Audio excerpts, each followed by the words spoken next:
Dear Mr. Gehry, would you please build a concert hall for our town?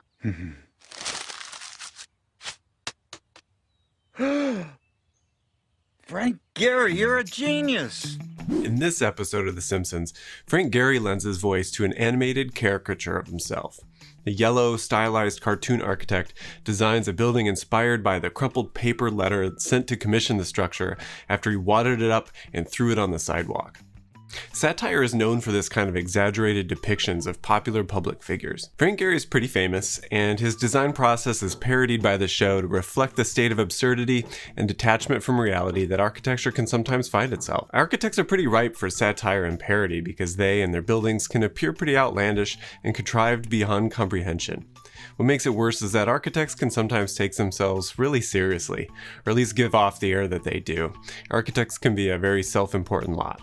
To be clear though, I'm not necessarily saying that about Gehry. He was great sport in participating in the show, which went on to lampoon him even further.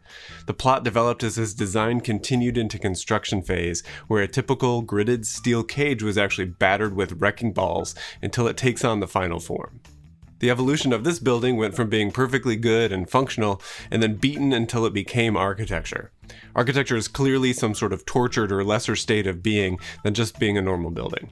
While this seems absurd, this is actually a pretty common technique in architecture. The artist Gordon Matta Clark was known for demolishing buildings in creative ways. Clark was trained as an architect, and he reveled in the dismantling of buildings rather than in their construction. He intervened just before a building would be demolished, sliced them up, notably with circular cutouts. His operations were more surgical than barbaric though. There were no wrecking balls, just chainsaws that opened up new views through walls and the floors. But architects do sometimes depict their new designs as battered buildings too, like John Sohn's Bank of England. This cutaway looks like it might either be in a state of decay or construction. It's kind of hard to tell. What he wanted to depict was that the thick stone walls would last a really long time, and this cutaway illustration allows us to see inside, and it also kind of looks like Roman ruins that would be thousands of years old. I have to admit that neither of these examples are particularly funny, but there are examples that are even closer to the Simpsons' portrayal.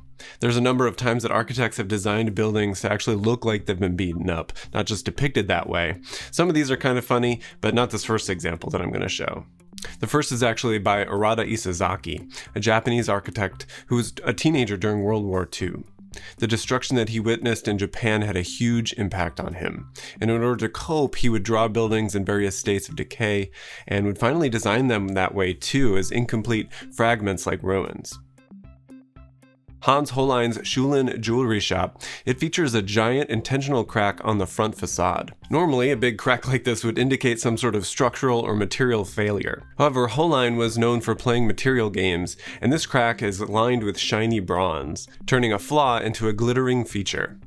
The gouge also contains lights that shine down into the entryway below, making it also a useful design element. That example is at least a little funny. The last example of buildings designed to look like they're caught in some sort of fight with a wrecking ball actually comes from site architects. During the 1970s and 80s, they famously designed a series of retail stores for a brand called Best. One of those stores has a pile of bricks falling down from its parapet. Another has the facade peeling right off as if it's like a sheet of paper or a sticker coming off of it. In this one, the entrance is created by moving the entire corner of the building out of the way.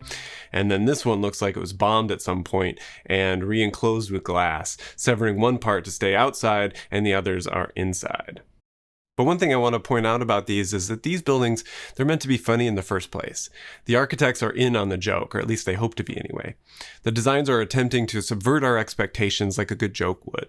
Philosophers such as Kant, Schopenhauer, Kierkegaard, and others locate the essence of humor in the incongruity between what is expected and what is experienced.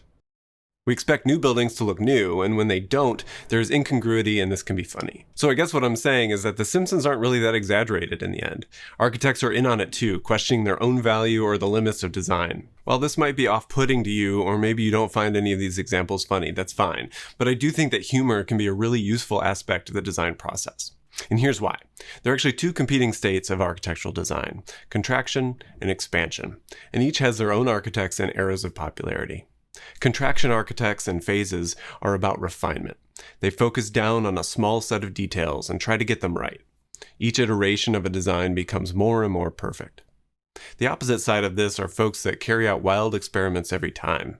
Each iteration is about testing new ideas and finding new paths that architecture can take. For these folks, humor is a super useful aspect of the design process because it's a possible result from subverting convention and expectations.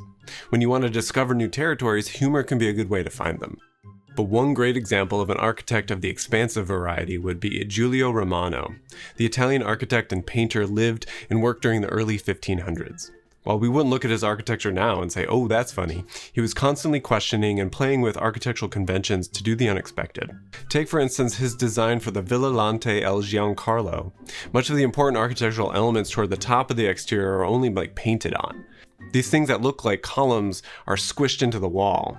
While this is normal and called pilasters, the degree to which these are flush with the wall makes their presence entirely fictional. There are also some missing elements from the entablature or that horizontal band in the middle, and the top windows are treated like those pilasters with finials stuck on the top. The iconic orders and the rules of architecture here begin to be treated visually, and they're treated independently from their structural purposes, and this liberation offered the architect new expressive possibilities. Romano was also a painter, and he was a pioneer of a movement called Mannerism that spanned from all the arts. Those that were interested in Mannerism were trying to find a way out of the Renaissance emphasis on perfect proportions, balance, and ideal beauty.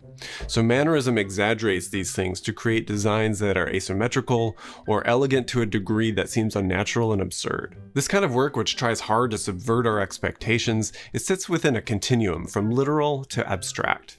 And I'd say that Romano is somewhere in the middle of that continuum, but on the side of the literal. But others attempt at humor might sit pretty far on one end. So let's stick with examples that play on our expectations for structure and columns. One way to subvert our expectations in design is to change the scale of something, to make it bigger or smaller than we'd expect. This is what Kengo Kuma does in his design for the M2 building, which prominently features the top of an ionic column as an exaggerated fragment within the building.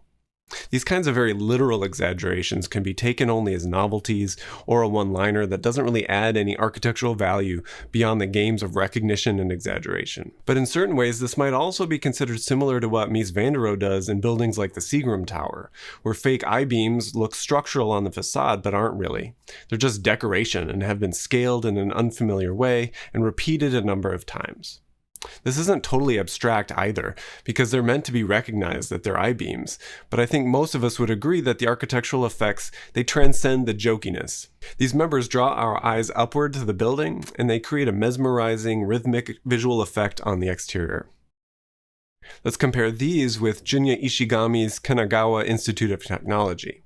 It too has exaggerated columns, too many and too small.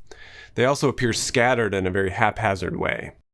We're so used to seeing structure in the form of grids that when we see something that's supposed to be so rational in what appears to be an irrational form, it can be jarring or it could be a little bit funny. The architect has pared the building down to almost only being about the columns, and it asks visitors to negotiate the columns to find where they want to go. I would call this pretty abstract. The columns are merely white tubes, but the unexpected configuration, their number and scale is still a play. I think that the more literal it is, the more likely it is to fall prey to changing sensibilities and tastes. One of the problems with humor of this sort in building is that it's timely. What's funny now or to some at a particular moment might not last very long. Buildings can often live longer than the joke or the playfulness that made them funny in the first place. These kinds of explorations are in danger of creating awful or quickly dated designs. An analogy might be found in the fashion world, where designs can become exaggerated and trends swing wildly back and forth. What seemed like innovative discoveries one minute look like silly and naive experiments in the next. For instance, Kengo Kuma has recently stated that he feels kind of embarrassed about some of his early buildings that he designed, like the M2 building. But ultimately, I think humor is one of those things that stays strategically under-theorized in architecture. Like, it's there, but we don't necessarily want to talk about it too much. It tends to kill the joke, you know? But as I said before, I think it has a lot of value even beyond entertainment, but as a real source of progress and positive change. A recent and maybe poignant example of this might be how memes have been embraced within architecture. For instance, what started as a curiosity in the cultural phenomena has turned into a full-fledged mechanism for serious discourse. Instagram accounts like Dankloid Right or Load-Bearing Column, they oscillate between being silly and overplayed jokes, like when they went on a multi-day blast of Center for Ants memes, or making real social change when publicly calling out firms for their abusive labor practices. Like when the global firm OMA posted a job opening for their ideal candidate that included the dismissal of a 9-to-5 attitude. Dankloid Right sprang into action, calling them out for underpaying staff and shaming people with a healthy work-life balance. And all this was achieved with a series of funny but scathing images overlaid with text about 9-to-5 attitudes. And to bring it full circle, the profile image of Load-Bearing Column is Kengo Kuma's M2 building with that giant column. What are some of your favorite funny moments in architecture? Do you think that architectural design can or should be funny?